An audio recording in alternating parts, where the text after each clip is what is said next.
Student, पिछले भाग में हमने एक्सरसाइज 3.5 के प्रश्न नंबर 1 और 2 को सॉल्व किया था।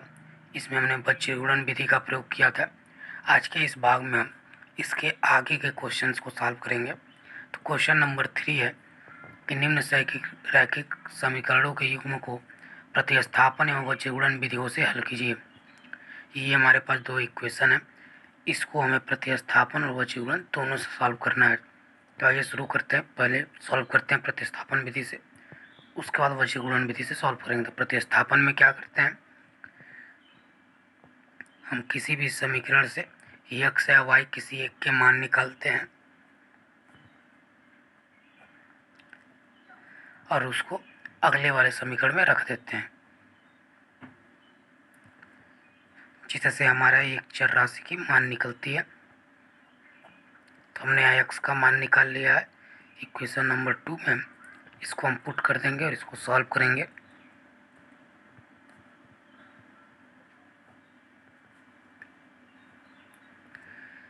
यहाँ हम 8 एलसीएम ले लेंगे और इधर क्रॉस मल्टीप्लाई कर देंगे। ये हो जाएगा 16y,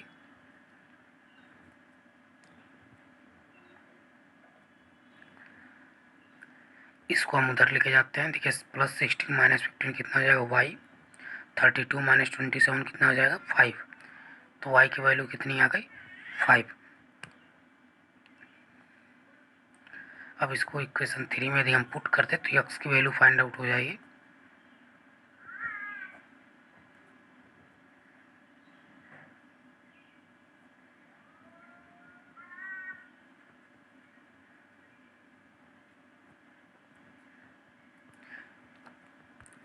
तो इस तरीके से हमारा x जो है -2 आ जाएगा और y जो है 5 आ जाएगा। ये सॉल्व होगा प्रतिस्थापन विधि से। आइए हम वज्रगुणन विधि से सॉल्व करते हैं। तो वज्रगुणन विधि का आप जानते हैं फार्मूला क्या होता है। सबसे पहले हम उस फार्मूले में पुट कर देंगे। पहले एक बार फार्मूला लिख लेते हैं।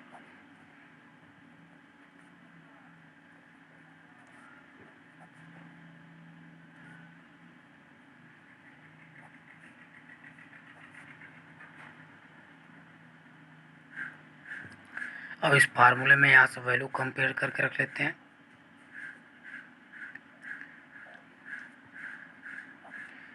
ये देखिए आपका a1 है, b1 है, c1 है। इसको आप यहाँ से ऑथेंटिक फॉर्म में भी लिख सकते हैं। ऐसे आप लिख लेंगे तो आसानी होगी आपको सॉल्व करने में। जो वैल्यू होगी उसको पुट करने में आसानी होती है। तो आप इसको व्यापक फॉर्म में लिख लेंगे और यहाँ से आप इसकी वैल्यू रखिए। b1 क्या है 5, a2 3 हो जाएगा, c2 -4 है और a1 हमारे पास 8 है।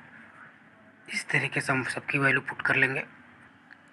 अब इसको मल्टीप्लाई कर लेंगे, कितना हो जाएगा 5 4 जा -20, माइनस माइनस प्लस हो जाएगा और 18 हो जाएगा। ये -9 है। इसी तरीके से यहाँ क्या हो जाएगा 9 3 जा 27, 8 4 जा 32, 16 - 15, ये हो जाएगा x/-2, ये हो जाएगा y/5 = 1/1। यहाँ से आप 2 को सॉल्व करेंगे। x/-2 = 1, तो x = क्या हो जाएगा -2 एक आंसर आ जाएगा। फिर इन दोनों के यदि सॉल्व आप करते हैं तो यहाँ से y = 5 आ जाएगा। इस पर आप देख रहे हैं कि दोनों से आंसर जो है सेम आया हुआ है। तो ये आपका वज्रगुणन विधि है और ये आपकी प्रतिस्थापन विधि है। अगले क्वेश्चन सॉल्व करते हैं, जिसमें कुछ वर्ड्स प्रॉब्लम दिए गए हैं। निम्न रैखिक समीकरण बनाकर उनके हल बीजगणितीय विधि द्वारा ज्ञात करें। सबसे पहले हमको समीकरण बनाना है, उसके बाद उसको सॉल्व करेंगे। यह चैप्टर वज्रगुणन विधि का है, तो हम चाहेंगे कि हम वज्रगुणन विधि से ही सॉल्व करें। आप किसी भी विधि से सॉल्व कर सकते हैं। एक छात्रावास के मासिक व्यय का एक भाग नियत है, शेष इस पर निर्भर करता है कि छात्र ने कितने दिन भोजन लिया है। यानी कि कुछ दिनों का होगा वो फिक्स होगा और उसके बाद हर एक डे जो होगा, हर एक दिन का जो है एक फिक्स चार्ज होगा। जब विद्यार्थी ए 20 दिन भोजन करता है तो 1000 देता है। विद्यार्थी बी 26 दिन भोजन करता है 1180 रुपये देता है। तो नियत व्यय प्रतिदिन का भोजन जो है, भोजन का मूल्य निकालना है। तो अब मान लीजिए, माना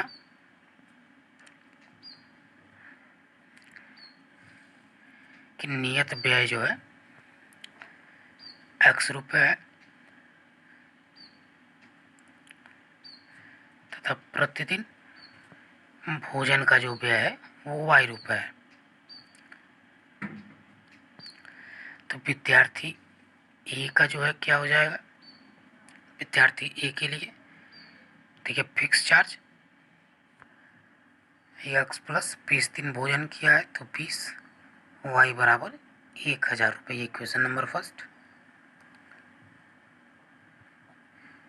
विद्यार्थी बी के लिए नियत चार्ज और 26 दिन का चार्ज लगेगा 1180 रुपये। ये हमारे पास दो इक्वेशन होंगे। तो ये हमारा इक्वेशन बन गया। अब इसको सॉल्व करना है तो हम यहाँ वजीकरण विधि का प्रयोग कर रहे हैं। इसको आप ऐसे लिख सकते हैं x plus 20y minus 1000 equal to 0। Equation number third.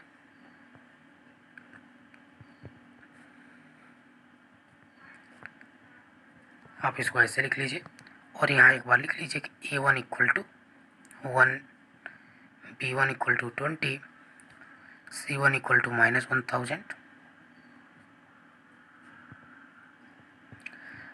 आप इसको प्रतिस्थापन या फिर विलोपन किसी भी विधि से सॉल्व कर सकते हैं।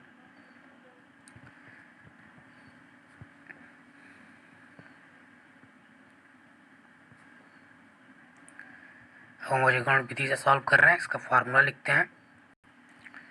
एक बार फार्मूला लिख लेते हैं, फिर वैल्यू पुटअप करेंगे। तो फार्मूला क्या होता है, x upon b1c2 minus b2c1 equal to y upon c1a2 minus c2a1 1 upon a1b2 minus a2b1। अब यहाँ वैल्यू पुटअप कर लीजिए। जो वैल्यू हमने यहाँ लिखी है उसको पुट कर लीजिए।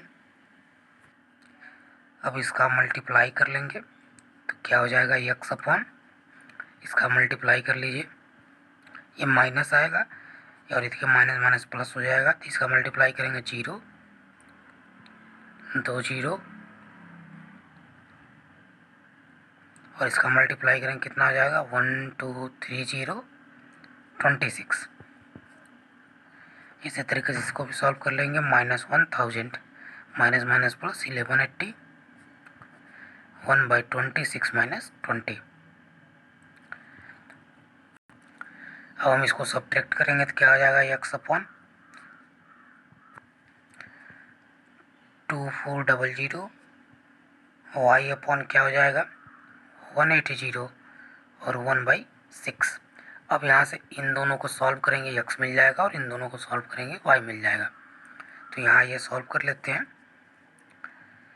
x/2400 1/6 तो x इक्वल टू कितना हो जाएगा 400 और इन दोनों को सॉल्व करेंगे तो y इक्वल टू कितना हो जाएगा 30। तो इसका मतलब क्या हुआ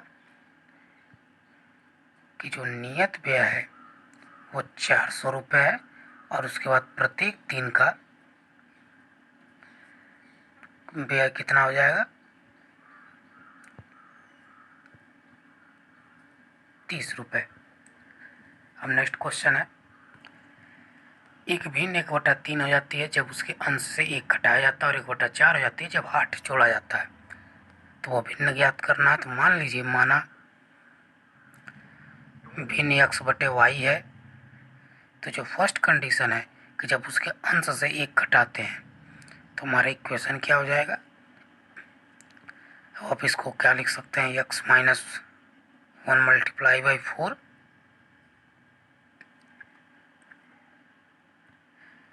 इसके बाद इसका क्रॉस मल्टीप्लाई करेंगे y और इसको आप कैसे ऐसे लिख सकते हैं 4x minus y minus 4 equal to 0।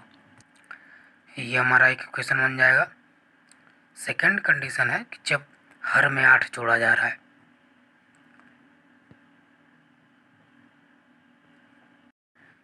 यहाँ ये 1/3 था, अगले में 1/4 है, यहाँ हम 1/4 लिखेंगे।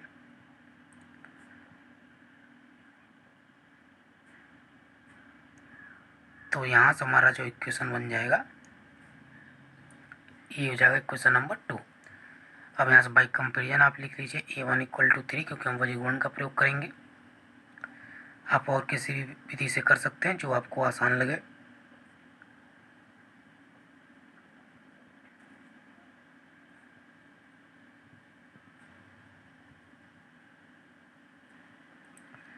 पहले एक बार फार्मूला लिख लेते हैं।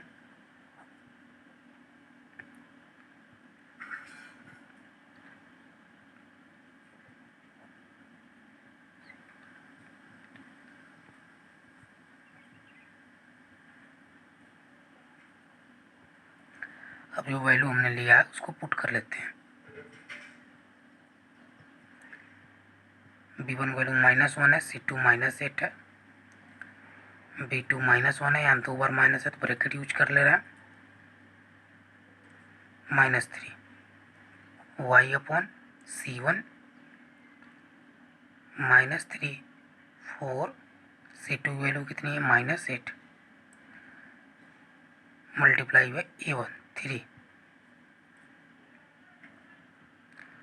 A1 की वैल्यू 3 है, A2 की वैल्यू 4 मल्टीप्लाई बाई -1। अब इसको सॉल्व करने पर क्या हो जाएगा, ये हो जाएगा 8 -3, ये हो जाएगा y/-12 माइनस माइनस प्लस 24, ये हो जाएगा 1/-3 + 4। इन दोनों के यदि सॉल्व करेंगे तो आपको मिलेगा x/5 y/12 = 1/1। इन दोनों को यदि आप सॉल्व करेंगे तो x = 5 मिल जाएगा, और इन दोनों को यदि सॉल्व करेंगे तो y = 12। तो हमारा जो भिन्न होगा वो क्या होगा, x/y मतलब 5/12। नेक्स्ट क्वेश्चन है, यश ने एक टेस्ट में 40 अंक अर्जित किए, सही उत्तर पर 3 अंक, गलत उत्तर पर 1 अंक काटा गया। फिर है कि यदि उसे सही उत्तर पे 4 अंक मिलता और अशुद्ध पर 2 अंक करता तो 50 अंक मिलता। टेस्ट में प्रश्नों की संख्या निकालनी है। तो आप सबसे पहले मान लीजिए, माना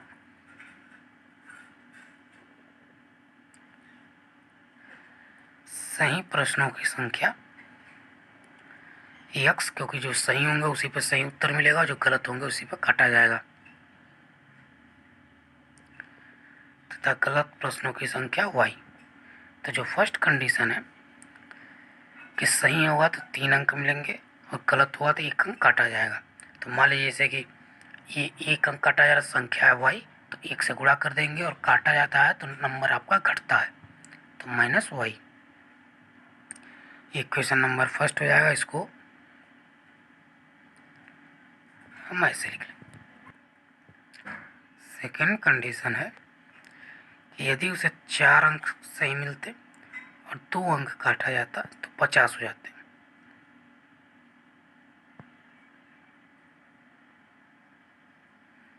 क्वेश्चन नंबर 2 मान लीजिए, यहाँ से आप एक बार लिख लीजिए A1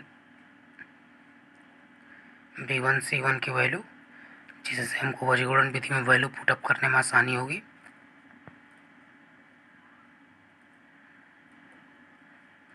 अब फार्मूला लिखते हैं। अब सभी वैल्यू को इसमें पुटअप कर लेंगे, उसके बाद सॉल्व करेंगे।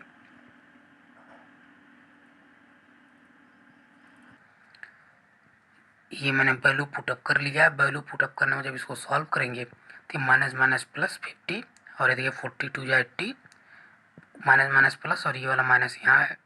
इसी तरीके से जब इसको भी सॉल्व कर लेंगे, 44 जा 160, 53 जा 150, 32 जा 6 और 41 जा 4, माइनस प्लस हो जाएगा। अब इसको यदि सॉल्व किया जाए तो यहाँ आप देख रहे हैं x/30 होगा और यहाँ जो है y/-10 और ये 1/-2। इसमें से इन दोनों को यदि आप लेके सॉल्व करते हैं तो x की वैल्यू क्या हो जाएगी, ये माइनस आएगा, -30 बाई -2 = 15। और यदि आप y को लेकर सॉल्व करते हैं तो -10 बाई -2 दैट इज 5। इसका मतलब क्या हो गया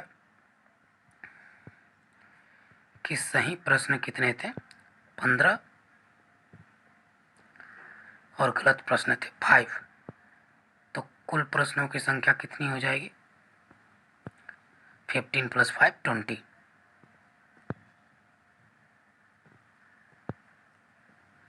तो ये हमारा आंसर हो जाएगा। अगला क्वेश्चन सॉल्व करते हैं। एक राजमार्ग पर दो स्थान ए और बी 100 किलोमीटर की दूरी पर हैं। जैसे कि ए यहाँ मान लीजिए, बी यहाँ मान लीजिए, ठीक। ये दोनों के बीच जो गैपिंग है 100 किलोमीटर है। एक कार ए से तो दूसरी कार बी से एक ही समय जब चलती है तो ये भिन्न भिन्न चालों से एक ही दिशा में जब चलती हैं, यानी जैसे मान लीजिए एक दिशा, जैसे ये यहाँ से इधर और ये यहाँ से इधर, तो 5 घंटे के बाद मिलती हैं। लेकिन जब ये विपरीत दिशा में चलती है, जैसे मान लीजिए ये इधर चले और ये इधर चले, तो 1 घंटे के बाद ही मिलती है। तो दोनों कारों की चाल याद करनी है। तो आप मान लीजिए, माना कार ए की चाल u किलोमीटर पर आवर है तथा कार बी की चाल v किलोमीटर पर आवर है, पर घंटे है इसकी चाल। अब देखिए इसमें यह है कि यदि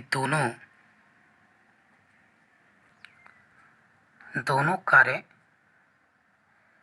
एक ही दिशा में जब चलती हैं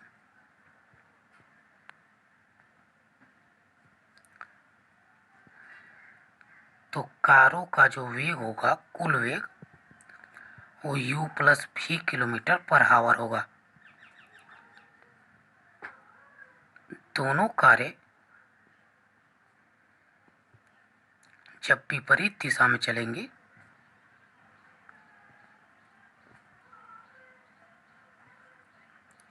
तो कारों का जो वेग होगा वो u - v kilometre per hour होगा। अब आप जानते हैं कि स्पीड इक्वल टू चाल इक्वल टू क्या होती है, दूरी बटा समय।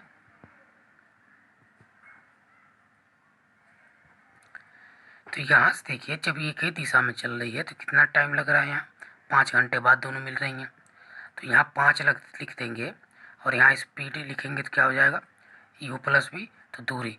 तो फर्स्ट इक्वेशन से जो है क्या इक्वेशन बनेगा, स्पीड हो जाएगी u + v, दूरी है 100 किलोमीटर।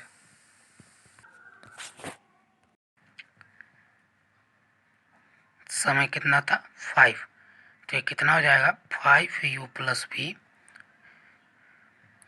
= 100। ये u + v क्या है, एक देखिए यहाँ 5 से डिवाइड भी कर सकते हैं, तो आपका इक्वेशन जो है क्या हो जाएगा u + देखिए ये माइनस, जब एक ही दिशा में चलती हैं तो ये माइनस होगा, विपरीत वाले में प्लस होगा।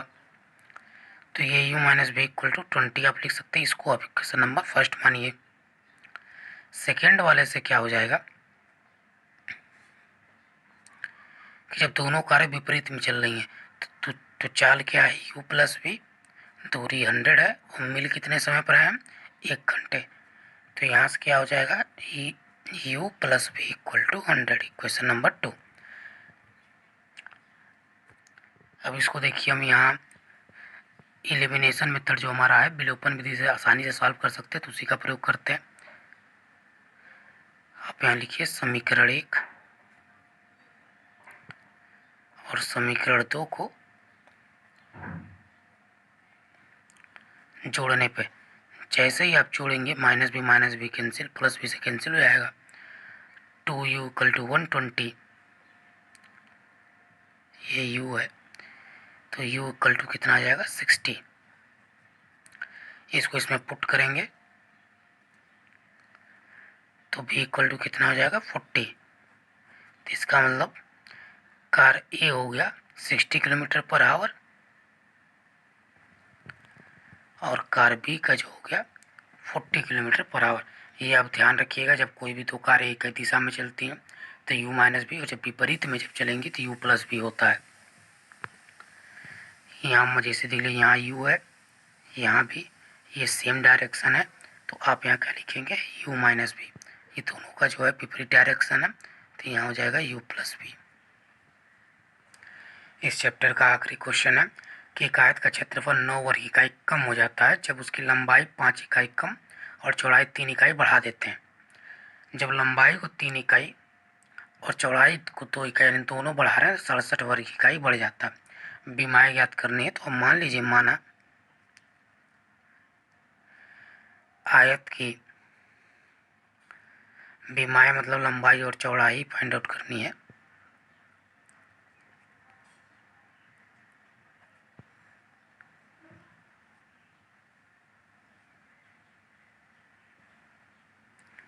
ये एक्स और वाई इकाई हैं। तो इस तरीके से हमारा क्षेत्रफल क्या हो जाएगा, आप जानते हैं लेंथ इंटू विड्थ होता है, तो एक्स इंटू वाई हो जाएगा। अब जो फर्स्ट कंडीशन आपके पास है कि लंबाई 5 इकाई कम करेंगे, चौड़ाई 3 इकाई बढ़ा देंगे, दोनों का गुणा करेंगे, तो जो पहले वाला जो क्षेत्रफल था एक्स इंटू वाई, उसमें 9 वर्ग इकाई यानी 9 जो है कम हो जाता था। ये आपका इक्वेशन है, इसको आप सॉल्व करेंगे, मल्टीप्लाई करके एक जनरल रैखिक समीकरण में बनाइए। यहाँ से एक्स वाई कैंसिल हो जाएगा, 3x माइनस 5y इधर आएगा प्लस 9। ये हमारा एक पहला समीकरण बना, ये मान लेते हैं। सेकेंड कंडीशन थी जब दोनों को प्लस तीन इकाई बढ़ाया जा रहा है तो क्षेत्रफल 67 वर्ग इकाई बढ़ जाता है। इसको मल्टीप्लाई करके सॉल्व कर लीजिए।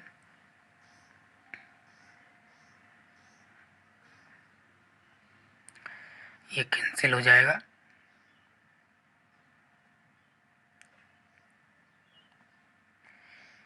ये हमारा दूसरा इक्वेशन बना। अब इसको सॉल्व करना है, तो आप यहाँ विलोपन विधि का प्रयोग करिए। आप यहाँ लिखिए समीकरण 1 में से, हमें विलोपन विधि किस लिए प्रयोग करें, क्योंकि आसानी से सॉल्व हो जाएगा। आप चाहें तो वज्रगुणन प्रतिस्थापन किसी का भी प्रयोग कर सकते हैं। तो घटाएंगे तो क्या हो जाएगा, पहले एक बार लिख लेते हैं।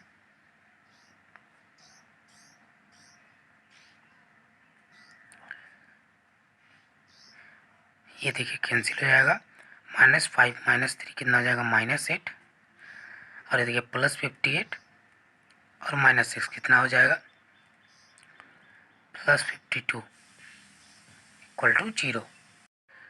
देखिए यहाँ पे एक और छोटी सी मिस्टेक हो गई है कि यहाँ लंबाई 3 इकाई चौड़ाई 2 इकाई बढ़ रही है, तो यहाँ हमको 2 लेना था, हमने पहले 3 लिख दिया था, इसलिए थोड़ा सा भी क्वेश्चन चेंज हुआ है। यहाँ 2 हो जाएगा, यहाँ 2, और एक कैंसिल होकर 61 होगा।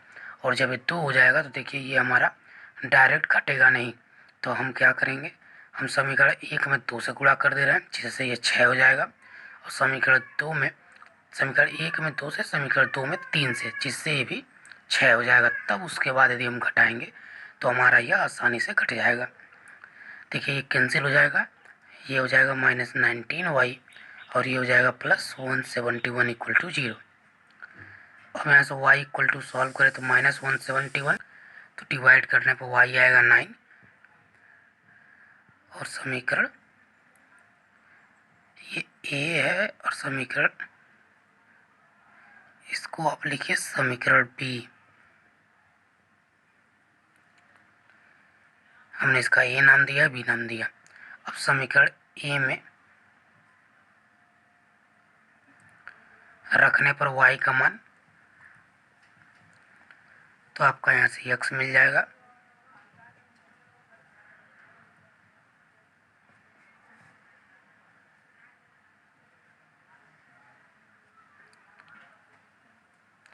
तो x इक्वल टू 51/3, तो 19। इसका मतलब क्या हुआ, ये हो गया आपका चौड़ाई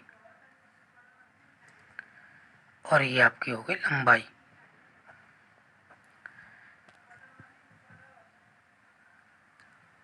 तो इस आयत की बीमाएँ कितनी हो जाएंगी, 9 इकाई चौड़ाई होगी और 19 इकाई इसकी लंबाई हो जाएगी। अब ये एक्सरसाइज ख़त्म हो गया है। इसके अगले भाग में हम एक्सरसाइज 3.6 के क्वेश्चंस को सॉल्व करेंगे।